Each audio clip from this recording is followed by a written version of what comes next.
Hey guys, and welcome back to the channel. This is the Red Shadow, and boy, I've been a lazy bastard the last couple of weeks. Had videos I wanted to do, and even the pickups video for November is a couple of days into December now, well, almost a week. Also apologize for the lighting. I'm doing this during the day. Usually I sit down and do these more when it's after dark, late at night. It's kind of more when I'm up. So I'm getting a little bit of glare coming in from this window, so I turned my little ring light up a little bit brighter to hopefully balance it out a little bit. Hopefully the things I show in the video won't catch a lot of glare because of it though. So anyway, yeah, this is my November pickups video. Got lots of stuff to show. These are probably my favorite videos to do because, one, they allow me to show off games and stuff that I've picked up collecting and having these games, and kind of recording them for this channel is one of the more fun things I find about collecting nowadays. Also, I just love to talk about video games and shoot the shit about them, and they're also really simple for me, who sometimes just finds himself sitting in front of the TV watching YouTube or playing games. You know, I actually like to play my games. This isn't these kind of videos are really not that hard to do, but I don't know. I just, like I said, I've been lazy. I get stressed out about certain things, trying to organize. What little organizing goes into these sometimes causes me a little bit of stress. And then when I get past the first of the month, then I start to stress because I haven't done the video yet. So anyway, I just wanted to put that out there. Like I said, I've got other videos planned. I had some stuff that I was thinking about. I mentioned them a few weeks back. I'm still going to get around to doing them when I just feel kind of comfortable and up to it. Maybe that's tomorrow, maybe that's weeks down the road. So anyway, without further ado, so as to not bore everybody who's wanting to see the pickups, let's jump on in. I've got two movies to show and then the games. And so let's get to the movies, and they have a common theme, you'll see. This is Pig. One of the newer movies from Nicolas Cage, and I'm a Nick Cage fan. I'm also a big fan of a bad Nick Cage movie, although I've heard lots of good stuff about this one. So when it came out, I had to grab it. I haven't watched it yet. That kind of goes back to the whole lazy / spend too much time in front of the TV watching YouTube or playing games. But I want to sit down and watch this sooner rather than later because of all the good things I've heard about it and how it's kind of an unusual. I think one of the places that was talking about it said it was kind of like a John Wick revenge movie without all the flashy violence and gunplay and whatnot. So we'll see. When I sit down and watch it, I'll have a better indication as to whether or not that was true. And as I said before, the movies stick with a theme. This is Prisoners of the Ghostland. Yeah. Another Nick Cage movie from recent times, and one that definitely leans further into the slant of being crazy and over the top.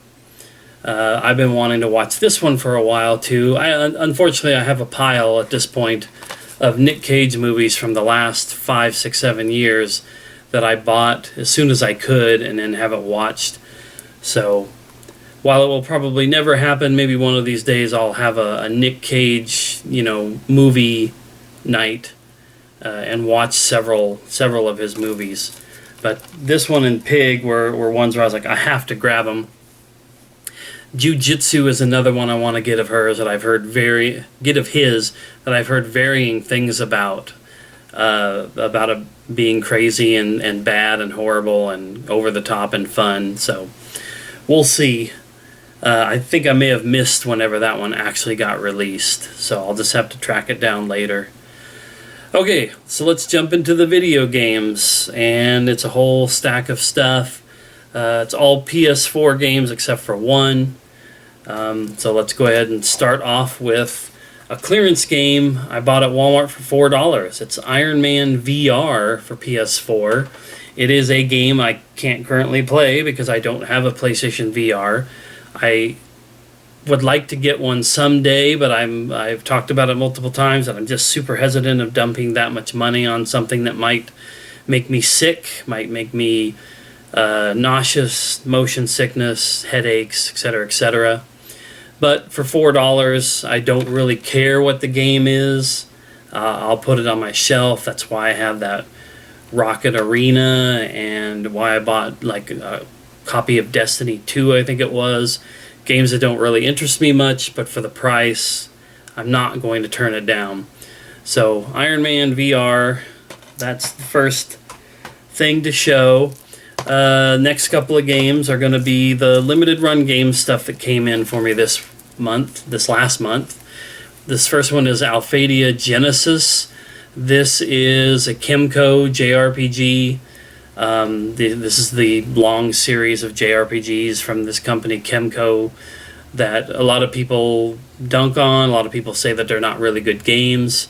They look like they were made in RPG Maker, and maybe that is where they came from. I think I read that somewhere. But for me, the idea is just that they remind me so much of the old Super Nintendo and PS1 JRPGs.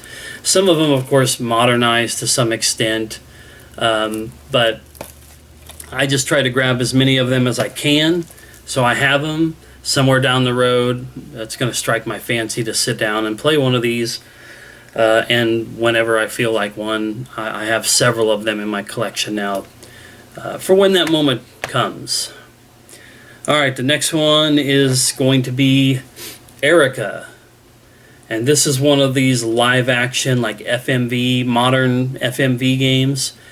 I've wanted to play this pretty much since the first time that I saw anything about it.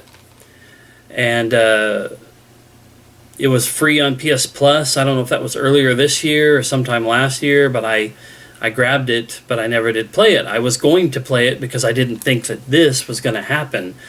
I put a lot of faith in limited run games in bringing this kind of stuff over, but until it's announced, you don't know.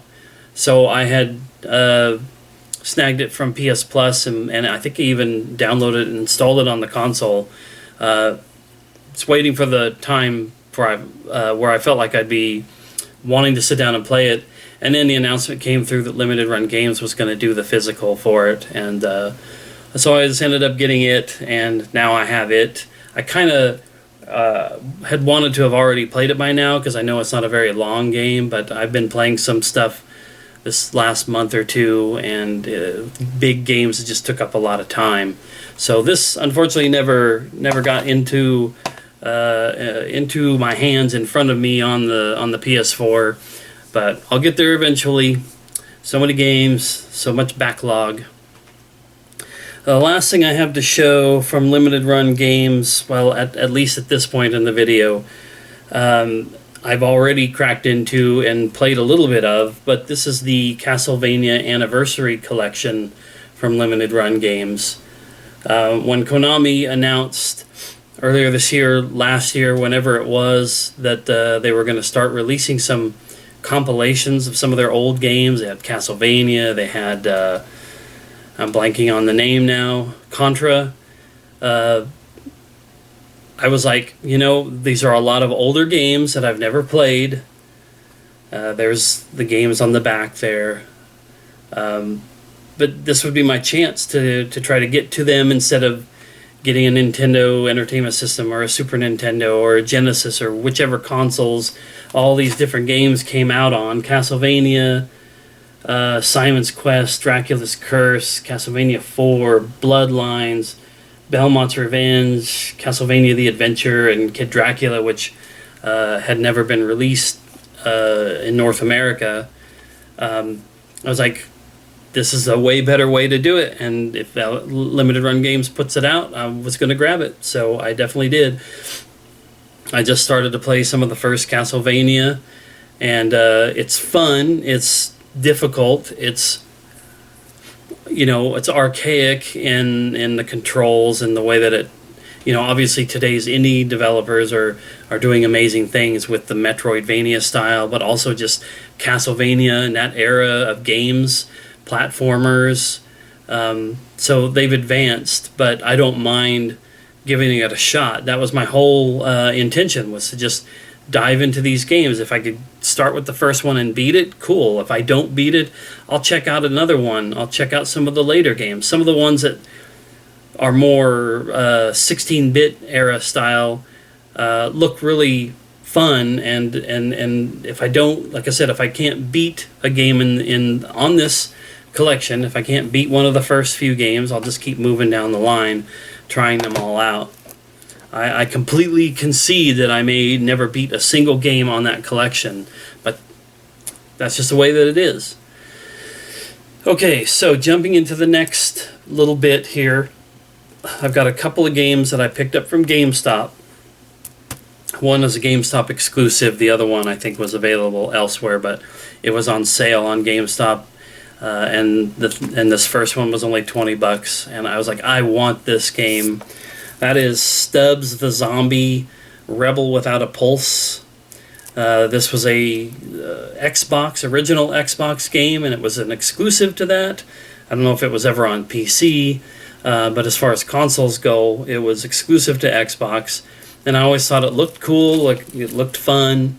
It was one of those, I'm a PlayStation guy over here, so I'm going to admire a neat-looking game from afar.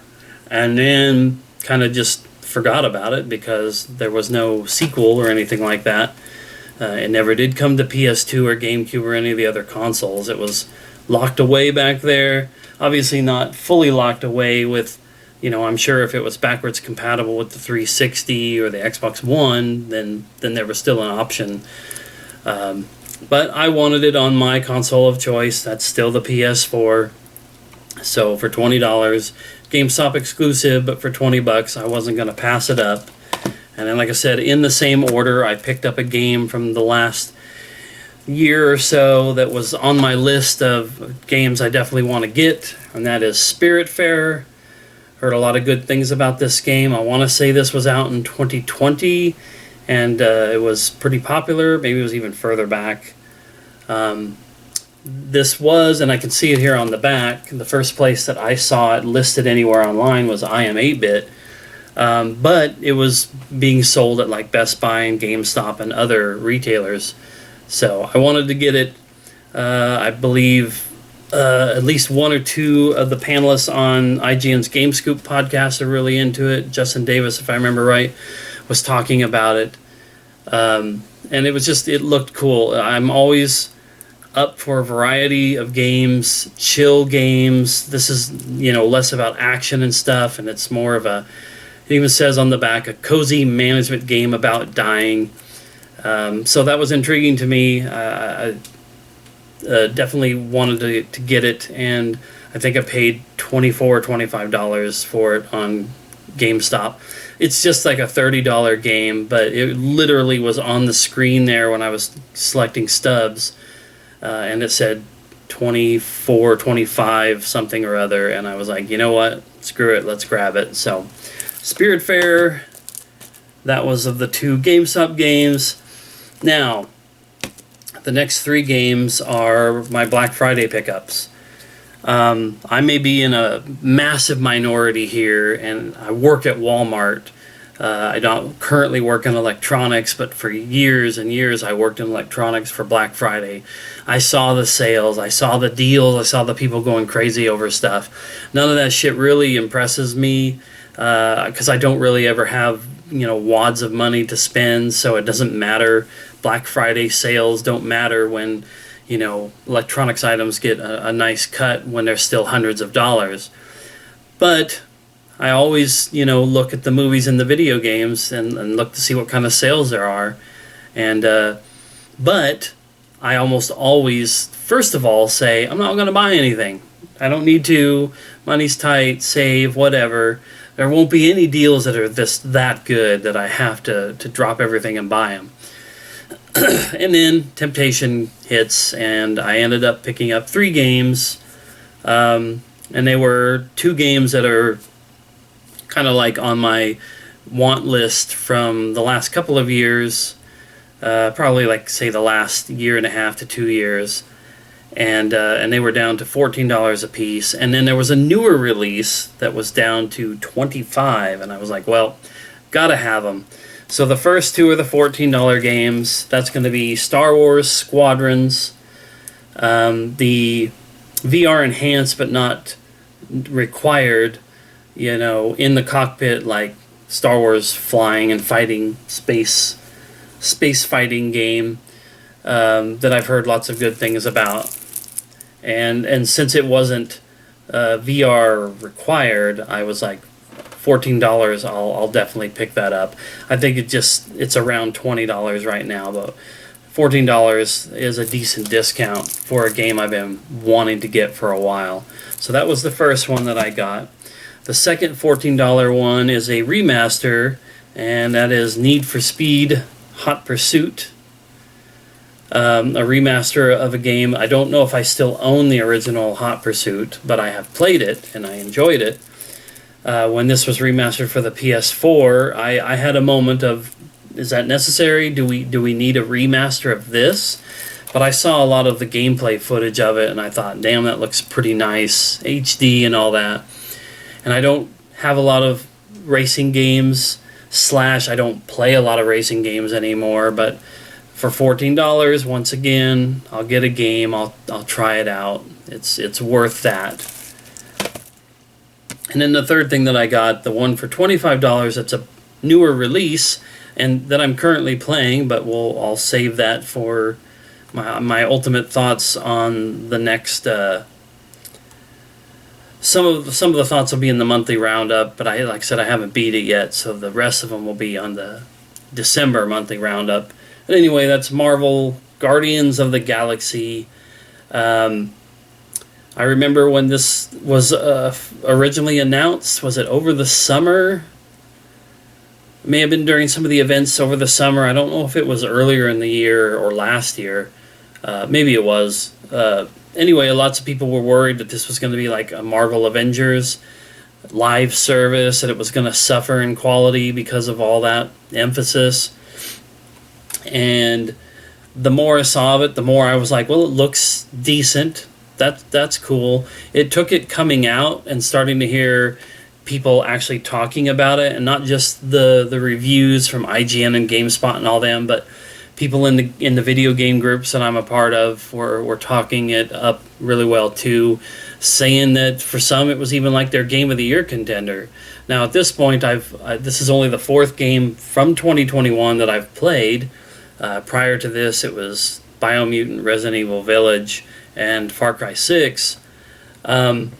This is up there. Village was my Game of the Year. I wouldn't put Far Cry 6 above Village.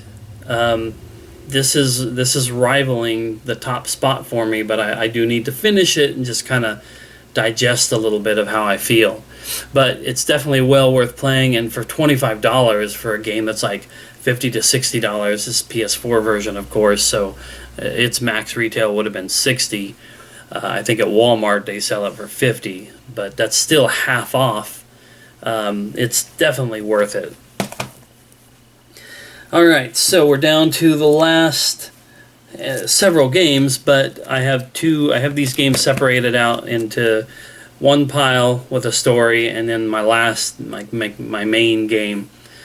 The story on this last little pile here is that, and I don't know if you still watch these videos or if you ever did watch these videos, Theo, but Theo's a friend from a group I've been a part of since 2008, an online forum that unfortunately is deadish these days, but there are still a few of us that come back. And he had posted about, I think somebody else had posted a movie that they had bought, and he said, hey, if you're not going to use the digital code, if you're, looking for somebody to pass them on to instead of them just kind of not getting used, send them my way. And I was like, that was like a light bulb for me. Ding, I have shit tons of movies, and I don't use the digital codes because I have the movie on disc, and they are just kind of sitting there. Over the last 10 years, I have moved those digital codes on to friends all over the place. People just be like, I do digital, I don't mind. And I'm just like, hey, do you want these codes? And I'll tell them what movies I have. And I have passed that on to people because I just don't see a point in them not being used, but I don't care about using them. And for a while there with Walmart, with Voodoo, with the Walmart app and scanning your receipts in, it would give me digital versions of those movies on top of the code I had in the case. So it was like, hell yeah, I'm going to give these to somebody who will actually use these codes, watch these movies, and enjoy them, build their digital library. So anyway, I offered to Theo, I said, hey, at this moment right now, I don't really have anybody who I'm giving these codes to, and movies are starting to pile up that have codes. I'll shoot them your way, absolutely. And he was like, awesome. And the first couple of times I sent him codes, he was a bit overwhelmed. And I can tell you right now, there's still so much. I still have so many to pass his way. I want to do it. I want to make sure that they don't expire or anything. And he was just thankful and said, hey, I've got some doubles in my collection. Would you be interested in any of these? And he had quite a few things that I didn't have, and a couple of them were ones I've really felt bad missing out on because I was worried that I would never get them, like steelbook variations, that they were going to be super expensive down the road somewhere. And so I was like, hell yeah, dude, if you're willing to do this, to me these digital codes are they're just a thing that's not really substantial to me, like tangible, I guess, physical, because they're not physical, because they're not a disc. To me, they're just a thing, but if somebody can use them, I want to give them to somebody. I wasn't expecting anything in return, but when he offered up these games, I was like, well, shoot, why not? Plug a few holes in my collection that I was lacking in. So anyway, that's the long story, not so short.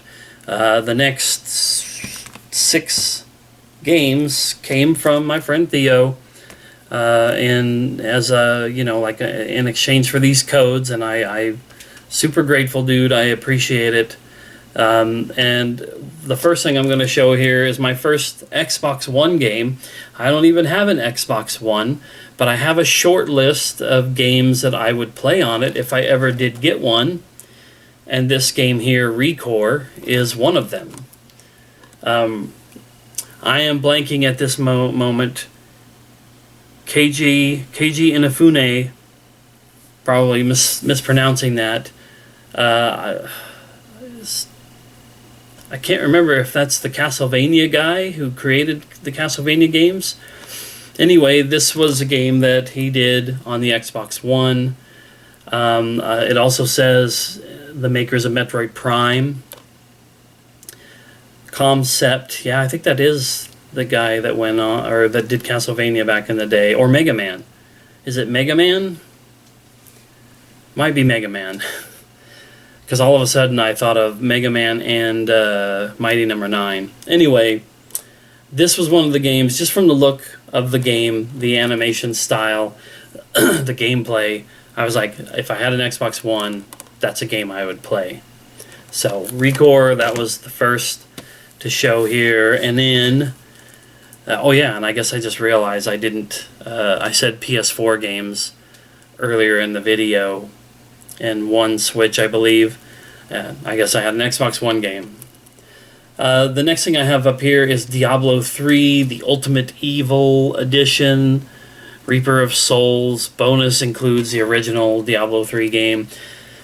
Reason why I was interested in this is because Diablo kind of sits out there on the periphery of games that I've dabbled in over the years. I've never been super hyped for any of the Diablo games, but because of a deal that I took part in years ago with World of Warcraft, if you committed to paying for a year's worth of the subscription for it, Blizzard gave some perks, and one of the perks was Diablo 3 on PC, a digital version, but I had gotten that, and I had played a little bit of it, and I was just sort of like, it's okay, but that's been probably at this point now 6, 7, 8 years ago. I don't remember exactly when Diablo 3 first came out, but I want to say that deal. The last time I really played World of Warcraft was 2016, I think. So it had to have been in like 2015, 2016. So I just thought, you know what? I'll put this in the collection. I'll play it again some point. It's got the original game. It has what I'm sure is additional DLC content and whatnot. And we'll see what I think. I have played the original Diablo years ago. I think I owned, or maybe I just rented, the first game on PS1. And I've just seen enough about it over the years on the internet, you know, to be like, oh, Diablo, it's a thing, isometric viewpoint, yada, yada, yada.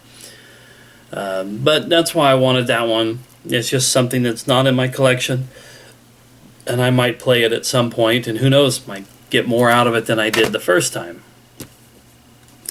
Alright, the next thing up here is the Division 2, and this is the Gold Edition Steelbook. That was a big reason why I was tempted by this, as the steelbook aspect of it. I'm not a steelbook enthusiast or anything, but when I see a regular copy of something like Division 2, and then I see this, I'm like, ooh, this looks really, really cool. I have the first Division game, but I never did play it. Got hyped up by some coworkers about the game. Thought I was going to play the original Division with them. I think that was around about the time that I was like, I would want to get a PS4, and everybody else had went Xbox One, so, and or PC. Some of my friends who played the first game of this played it on PC as opposed to console. But I still own that first Division game, and if servers are still up for either one of these games, I would probably try to at least play some of it and see what happens. But if nothing else, it's just a really badass, you know, piece for the collection, essentially. And that's a good way to describe the next three games. Although the last couple of games are ones I definitely want to play. This one I don't know about just yet, but I wanted to buy this so bad when it came out, and then I just let it go because it was a brief period of time. I don't know how readily available this game is nowadays, but it felt like one of those games where if you didn't buy it right then and there, you'd probably miss out on it and then have to pay stupid prices on eBay. Anyway, this is the Persona 3, Persona 5, Endless Night Collection. It's Persona 3 Dancing in Moonlight, Persona 5 Dancing in Starlight, Endless Night Collection. These are like rhythm or music-based spin-off games in the Persona series. And it's also, it's not a steelbook, but it's one of the kind of games that has, I think you open it up and it folds out. Nice presentation, I like that. I've played some of the original Persona 5 and I enjoyed it. I just didn't stick with it. Kind of an overwhelming game, and now there's the Royal version. But I really wanted to have this. It also has a digital version of Persona 4 Dancing All Night. But Theo said he wasn't 100% sure if the digital codes had been redeemed from this, so those may not be a part of this package. But I'm cool with that.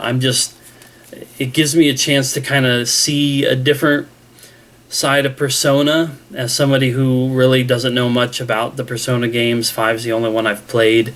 I remember literally looking at the first Persona game on PS1 and being like, I'm not interested in that. Wish I would have bought that years ago and kept it in my collection. But this will be a nice piece, like I said, to put alongside Persona 5 on my shelf. And I will eventually get Royal and Strikers. I'm committed to checking out as much of the Persona stuff on PS4 as I can. Alright, here's another one where I was like, I so wanted this when it came out. And it came out in that time frame a few years ago when I first lost my job with Walmart and was unemployed, and I just didn't have the money to pick it up when it came out. It may have been after that, but I struggled a while there to be able to justify buying games after I'd gotten back to work. But this is the 10th Anniversary Bundle Launch Edition for Bayonetta and Vanquish. Bayonetta, I think when I did my Wii U collection, I may have talked a little bit about the Bayonetta games. I have the Bayonetta 1 and 2 Wii U pack. I now have this with Bayonetta for PS4, and I have Bayonetta on PlayStation 3, because Bayonetta 2 was the one that was exclusive to the Wii U, and 3 is going to be exclusive to the Switch.